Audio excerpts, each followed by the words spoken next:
Assalamualaikum warahmatullahi wabarakatuh. Alhamdulillahilladzi anzala sakinata fi qulubil mu'minin liyazdadu imanan ma'a imanihim. Alhamdulillah, segala puji bagi Allah Subhanahu wa taala. Anak-anakku yang kusayangi, semoga Allah merahmati kita semua, melindungi kita dari hal-hal yang tidak kita inginkan. Allah Subhanahu wa taala menghalalkan binatang ternak seperti sapi, unta, kerbau, domba, dan kambing. 2. Binatang air, baik air laut, air tawar maupun yang lainnya. Semua binatang yang tidak dijelaskan haramannya dalam Al-Quran maupun hadis Nabi Muhammad SAW, seperti itik dan angsa. Seperti itik dan angsa ini walaupun tidak dijelaskan haramannya,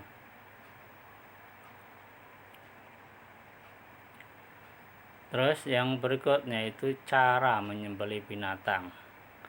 Cara menyembelih binatang. Binatang yang halal dagingnya harus disembelih secara benar terlebih dahulu agar dapat kita makan atau kita konsumsi.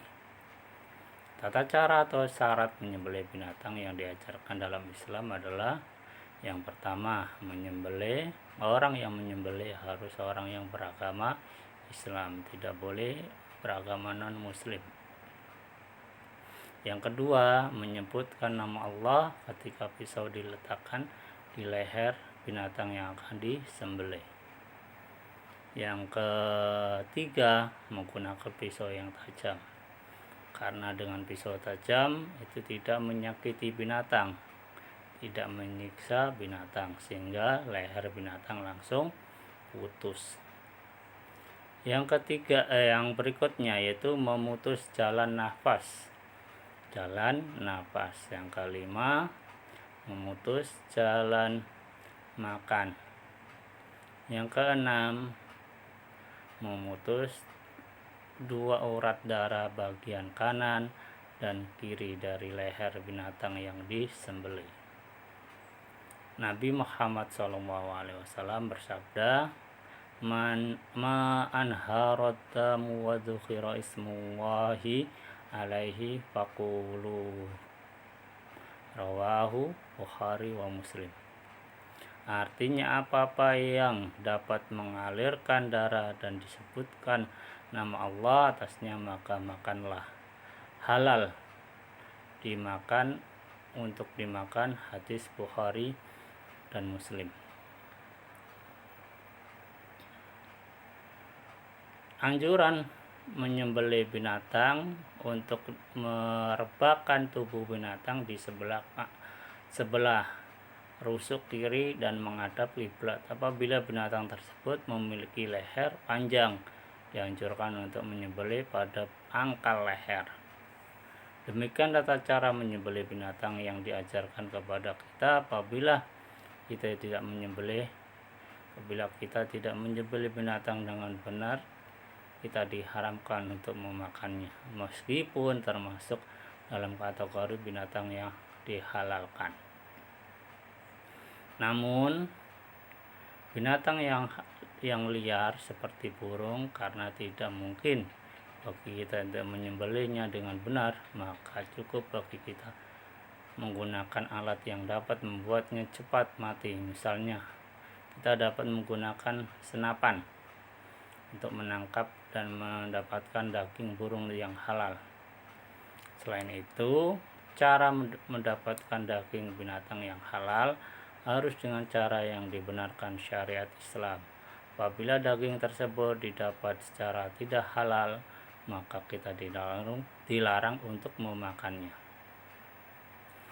Misalnya, kita tidak boleh makan daging binatang meskipun halal yang berasal dari hasil curian, yang dari hasil merampok, yang dari hasil menjamret.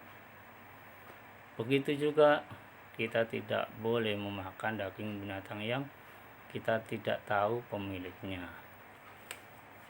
Tahu-tahu di depan kita ada daging yang sudah matang, yang sudah dimasak, kemudian kita langsung makan. Tidak boleh itu, karena tidak tahu siapa pemiliknya. Harus minta izin kepada pemiliknya terlebih dahulu. Yang berikutnya yaitu manfaat mengonsumsi atau memakan daging halal. Daging halal, daging binatang yang halal sangat bagus bagi kesehatan tubuh dan jiwa manusia. Kandungan gizi dan proteinnya sangat diperlukan tubuh untuk itu. Kita dianjurkan makan daging binatang yang halal dan terutama yang masih segar. Binatang yang masih dilarang makan binatang walaupun halal, tidak boleh memakan dengan berlebihan. Makan daging yang meskipun halal berlebihan dalam makan daging akan membuat tubuh kita berpenyakit dan justru menjadi rentan. Banyak sekali penyakit yang dapat ditimbulkan karena terlalu banyak makan daging binatang, seperti penyakit darah tinggi dan berkelebihan kolesterol. Dia hal yang tidak baik dan membahayakan kehidupan kita. Tidak terkecuali daging binatang yang halal adalah haram hukumnya untuk kita. Kan Allah Subhanahu wa taala dalam berfirman dalam surat Al-A'raf ayat 31, A'udzu billahi minasyaitonir rajim. Bismillahirrahmanirrahim. Wa kulu washrabu wa la tusrifu innahu la yuhibbul musrifin. Artinya, makan dan minumlah tetapi jangan berlebihan. Sungguh Allah tidak menyukai orang yang berlebih-lebihan. Surat Al-A'raf ayat 31. Dalam ayat ini Allah Subhanahu wa taala menjelaskan kepada kita untuk makan dan minum yang halal dan baik, secara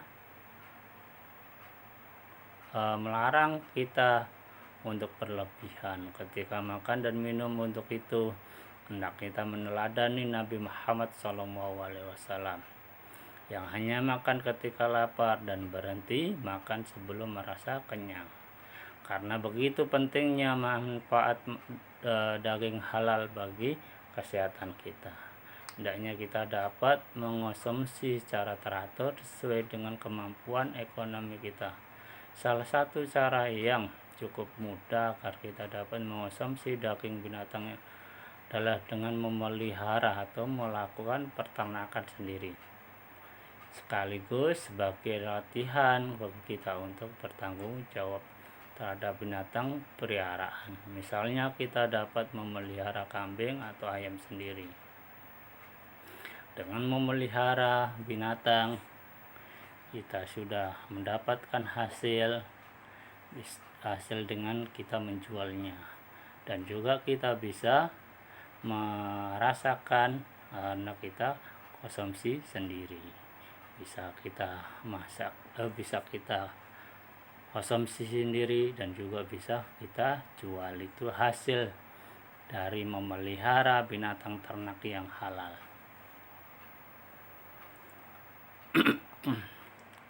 Dan itulah pertemuan kali ini. Kita boleh makan ketika kita sudah lapar dan berhenti sebelum merasa kenyang. Jangan mentang-mentang makanan tersebut enak kemudian kita lupa diri, lupa akan berhenti, dilanjut terus makan terus tanpa ada henti-hentinya.